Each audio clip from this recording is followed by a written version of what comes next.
Praise the lord. దేవుని ఘనమైన నామమునకు మహిమ కలుగును గాక.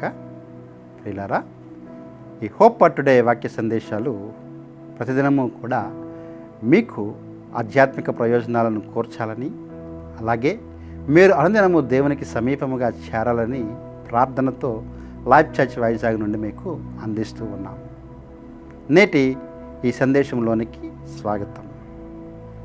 మనము సాధారణంగా చూస్తూ ఉంటే ఈ మధ్య ప్రజల మధ్యలో చాలా భయంకరమైన స్థితి ఉంది. చాలామంది నిద్రలేని స్థితిలోనికి వెళ్ళిపోతూ ఉన్నారు. చాలామంది మేము సరైన నిద్రను పొందుకోలేకపోతున్నాము. నిద్ర అనేది కేవలం విశ్రాంతి మాత్రమే కాదు, కానీ అది ఒక ప్రశాంతతను లేదా నెమ్మదికరైన స్థితిని సూచిస్తూ ఉంది. కానీ జనులు నిద్రలేని స్థితిలో ఉన్నారు అంటే వారికి ప్రశాంతత, నెమ్మది లేదు. దేవుని వాక్యం ఏం చెప్తుంది అంటే, యోబు గ్రంథము 11వ అధ్యాయము 19వ వచనాన్ని మనం చదువుదాం. యోబు గ్రంథము 11వ అధ్యాయము 19వ వచనము. ఎవరి భయము లేకుండా నీవు పండుకొందువు. ఎవరి భయము లేకుండా నీవు పండుకొందువు. నిద్ర దూరం అవుతుంది అంటే దానికి కారణము ఒత్తిడి, భయము. అయితే ఇక్కడ వాక్యం సెలవిస్తూ ఉంది, మనకు సరైన నెమ్మది, ప్రశాంతత, నిద్ర కావాలి అంటే భయము లేని స్థితి మనకు కావాలి. దానికి ముందు వచనాలు కనుక మనం చూస్తే, నీ గుడారములో నుండి ఇప్పుడైతే దుర్మార్గతను దూరం చేసి దేవునికి సమీపముగా వస్తావో అప్పుడు మనకు నెమ్మది, అలాగే ప్రశాంతత, నిద్ర కలుగుతాయని వాక్యం సెలవిస్తూ ఉంది.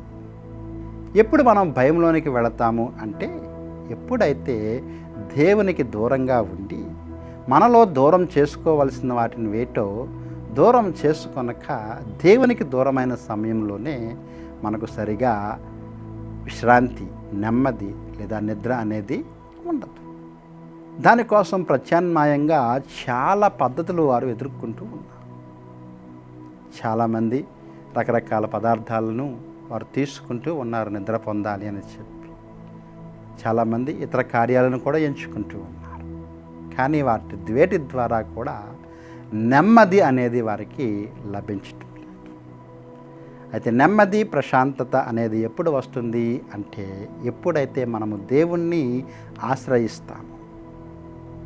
దేవుణ్ణి ఆశ్రయించినప్పుడు ఇదిగో వాక్యం చెబుతూ ఉంది, ఎవరి భయము లేకుండా నీవు పండుకొనేదావు. అటువంటి ఆశీర్వాదకరమైన, ప్రశాంతకరమైన స్థితి అందరికీ దేవుడు ఇచ్చునుగాక. ఆమేన్. ప్రార్థన చేద్దాం. ప్రేమగల ప్రభువా, కృపగల తండ్రి, ఇదిగో నాయన మా పిల్లల చేతులకు అప్పగిస్తున్నాను. వారు ఎటువంటి ఒత్తిడిలో, ఎటువంటి భయము చేత ఉండి సరిగా నిద్రించలేని స్థితిలో ఉన్నారు. అలాంటి వారిని మీ చేతులకు అప్పగిస్తూ ఉండగా వారి భయమును, వారి ఆందోళనను దూరపరిచి వారికి చక్కని ప్రశాంతకరమైన స్థితి ఇస్తారని నమ్మచ్చు. యేసు నామములో ఈ ప్రార్థన అడిగి వేడుకుంటున్నాము తండ్రి. Amen. God bless you friends. దేవుడు మిమ్మల్ని దీవించును గాక.